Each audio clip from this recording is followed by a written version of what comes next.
Let's talk about Tinker Time with our Commander Gimbal Gremlin Prodigy. For 2 green, blue, red, we have a 4/4 Gremlin Artificer. It says artifact creatures you control have trample. And at the beginning of your end step, create a 0/0 red Gremlin artifact creature token. And we're going to put X +1/+1 counters on it, where X is the number of differently named artifact tokens we control. So this deck covers a lot of ground, and it was very hard to put a list together, but here are the potential upgrades for this deck. We have Bred for the Hunt. Whenever a creature you control with a +1/+1 counter on it deals combat damage to a player, we draw a card. So those gremlins we're making are going to have +1/+1 counters on it, so whenever they deal combat damage to a player, let's draw a card off of that. We also have Curiosity Crafter. Since we have a lot of creature tokens, we can also draw cards when those deal combat damage to a player. This also gives us no max hand size, which is great. Greater Good. We can potentially make huge gremlins off of this, so why not sacrifice those creatures and draw cards equal to their power, and then we have to discard 3. So the ideal situation is at least 4 power for this gremlin, so we can have the upside of keeping one of those cards that we're drawing. A card I was surprised that was not in here is Inspiring Call. We get to draw a card for each creature with a +1/+1 counter on it, and those creatures gain indestructible until end of turn. What I care about is drawing cards, and so this is going to meet that requirement for me. It's also a 49-cent card. Invigorating Hot Spring. When this enters the battlefield, we get 4 +1/+1 counters on this enchantment. Modified creatures you control have haste, so that means if they have those counters on them, they're modified, so they now have haste. We can remove a +1/+1 counter from Invigorating Hot Spring and put a +1/+1 counter on target creature we control, but we can only do this at sorcery speed and only once each turn. I think giving our gremlins haste could be an okay thing, but most importantly, we're building up those gremlins over time, so this is a potential upgrade. Jaheira, Friend of the Forest. Tokens you control have tap, add a green mana, so we can now make those gremlins Llanowar Elves if we really needed to, or any of the tokens that we're making with this deck. Kindred Discovery. We can choose Gremlin for the creature type, and whenever the gremlins enter the battlefield or attack, we're drawing cards off of them. And card draw is always important for any deck. Svella, Ice Shaper. So we can pay 3 mana, tap Svella, and create a colorless snow artifact token named Icy Manalith that taps for 1 mana of any color. We're making a token off of this, and if we pay the 8 mana in the second ability, we get to look at the top 4 of our library, and we can cast a spell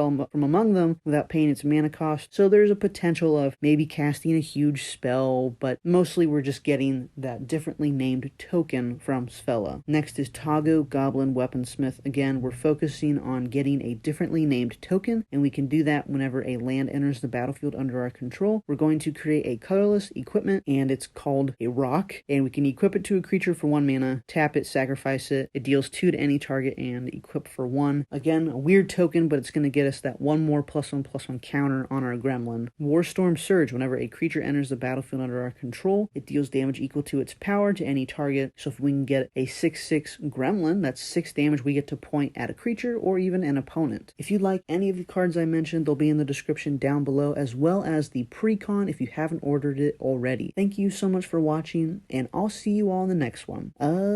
Peace.